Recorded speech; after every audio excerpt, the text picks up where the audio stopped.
اگرچه هر دل غصه‌ای دارد ولی یلدا شده. وقت شادی آمده از شوق او غوغا شده.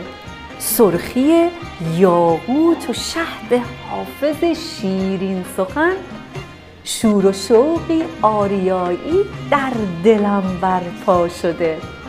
جمع یاران و تفاعل بر کتاب و صد غزل، رسم ما ایرانیان زیبا و بی همتا شده.